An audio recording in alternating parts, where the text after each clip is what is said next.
This is my fourth visit to the African continent, and I've had a number of requests from friends just asking just where I am and where I'm going. So I just thought I'd orient people, and certainly at the moment I'm in South Africa, and I'm going to be travelling up over Zimbabwe into Zambia and staying at Victoria Falls, particularly at the Royal Livingston Motel, which is just a fantastic place, and can't wait to show people that are interested in wanting to go there.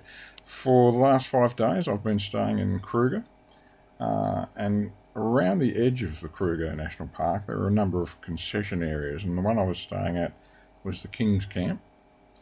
And I've just left King's Camp and moved to Ulusaba, and from there, as I say, I'll head on up to Victoria Falls, which is indicated here, and that'll be my last 3 days before I come back to the country. But now let's take some time and have a look at King's Camp itself, where I've come from. This is a photographer's dream. There is the bar area, followed by a reading room, and then a wine cellar. We then have the indoor dining area and the outdoor dining area, and on the top there's a studio that's kitted out for photographers, printers. There's a whole pile of kit in there, computers, and it's a place where you can view the watering hole, but it's not my preferred choice to view the watering hole. I'll take you there now, as I spent probably about 10 to 12 hours a day in the place that I'm about to show. And it's out the front on the other side of the swimming pool, up 11 o'clock, out 150 metres. There's a concrete structure, and that's the hide, which is placed this side of the watering hole. And it really is the only watering hole in the area, so the animals do come in day and night to get water. This is how you get to it. You can't come down here at night by yourself. You must be escorted, because you really don't know what type of four-legged critter is going to be floating around and how big its teeth are. So you need a guide. But during the day, you can come down as much as you like. And that's exactly what we're doing here now.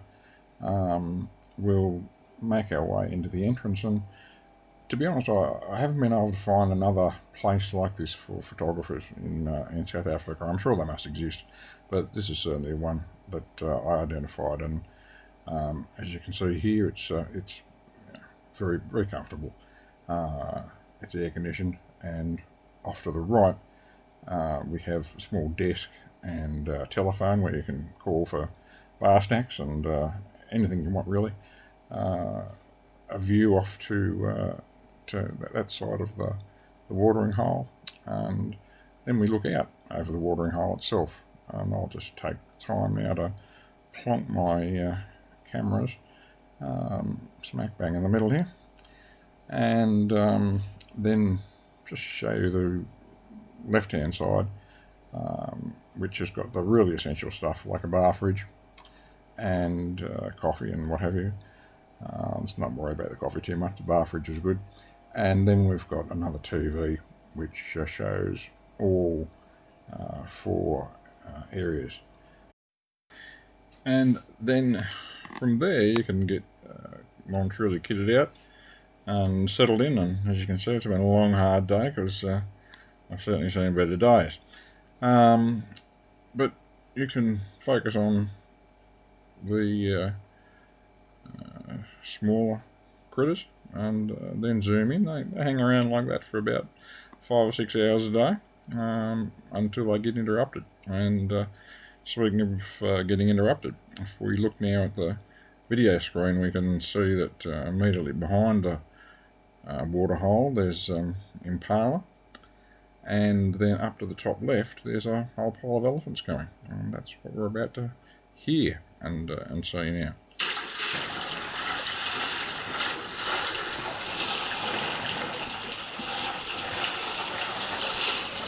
Quite noisy, and after they've finished, they actually sit there and play with the water, a bit like a kid. blowing bubbles in the water and spraying it around and spraying sand over themselves to keep the ticks off them and things like that. But quite entertaining. Then you've got your own stills, and then you can focus in on particular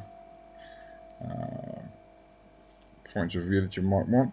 Of course, you've always got to be careful of these characters hanging around, big drop bears, and this particular leopard's had a big feed, and he's probably going to hang around up there for about 3 days while he digests it. There's a bit of a close-up of the head. And that's what I'll finish on. In fact, I'll finish with what's my favourite shot so far of a bird, anyway, which is the lilac breasted roller. And no, I'm not an expert. I'm just reading that off an app.